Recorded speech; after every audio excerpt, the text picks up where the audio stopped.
Bonjour les amis, j'espère que vous allez bien. Alors aujourd'hui, certains l'ont vu, j'ai les boules. Je savais pas pourquoi j'avais les boules, mais maintenant si, je sais pourquoi, c'est parce que c'est Pâques. Bon, j'ai les boules, mais elles sont pas en chocolat, malheureusement, heureusement, j'en sais rien. Alors ce que je voulais juste vous dire, c'est que bien évidemment, on voit aujourd'hui de partout des personnes sincères, des personnes sensées, des personnes aussi insensées, pondre son petit programme, sa petite idée pour 2017. Enfin, j'en profite pour remercier François Hollande. Oui, François, parce que grâce à toi, tu as prouvé qu'il était capable aujourd'hui, lorsqu'on n'a pas d'idée, lorsqu'on ne tient pas sa parole, lorsqu'on a un petit cerveau, lorsqu'on n'a pas de charisme, eh bien, on pouvait être président de la République d'un grand pays comme la France. Donc là, pour ça, Hollande, bravo, merci. Du coup, tout le monde y va de sa petite idée, de son petit programme.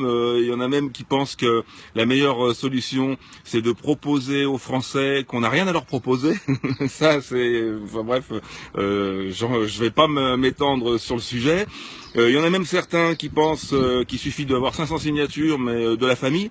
Pas des mères, hein, papa, maman, la grand-mère, l'oncle, la tante. Je suis bientôt à 500 signatures.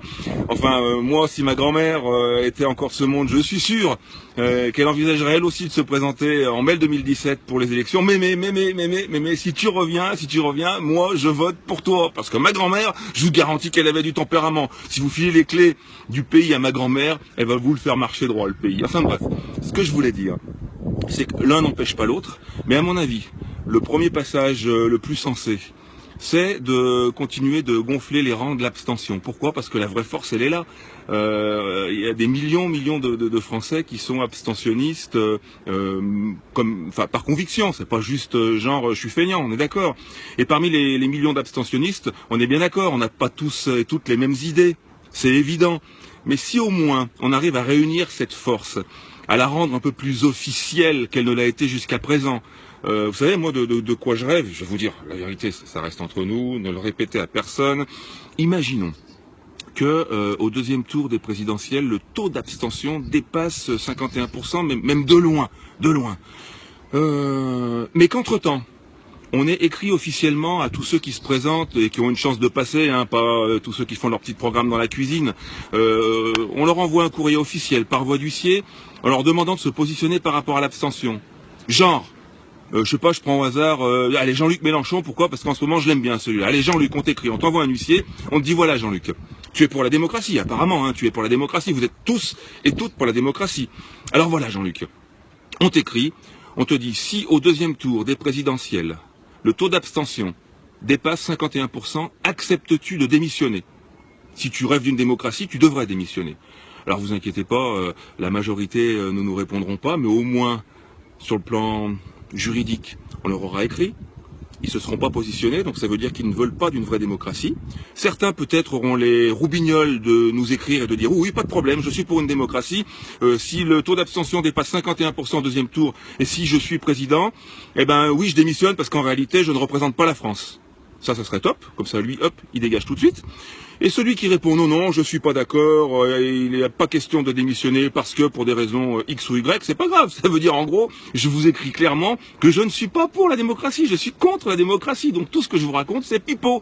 Du coup, si on est plus de 51% au deuxième tour, on n'a pas besoin de tout casser. On n'a pas besoin de tout casser, on prend des avocats, on en fait appel à la justice, on va devant le Parlement, on va devant l'Élysée, et puis on leur dit rendez-nous les clés, vous êtes plus légitimes, rendez-nous les clés. Voilà mon idée.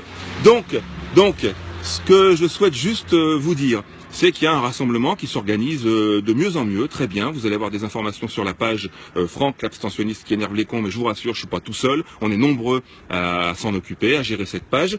Eh bien, plus nombreux nous serons à Opio le 19 juin. C'est pas très loin de Cannes, donc imaginez, il y aura un beau soleil.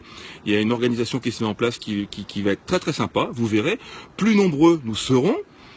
Et nous serons certainement au début d'une force active, voilà, mais une force intelligente, pas une force pour tout casser, parce que certains veulent aussi se faire péter la gueule, tout casser, mourir pour la France.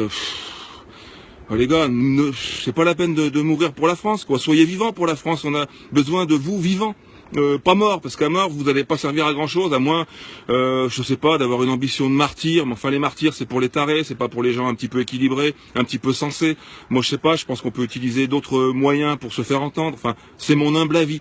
Donc voilà, donc aujourd'hui, mes petites boules de Pâques, elles sont pas en chocolat, mais elles sont juste pour rappeler que l'abstention me semble être une bonne solution, parce que nous sommes déjà une force importante en France, la plus importante. Il suffit juste bien de rassembler cette force et de l'organiser.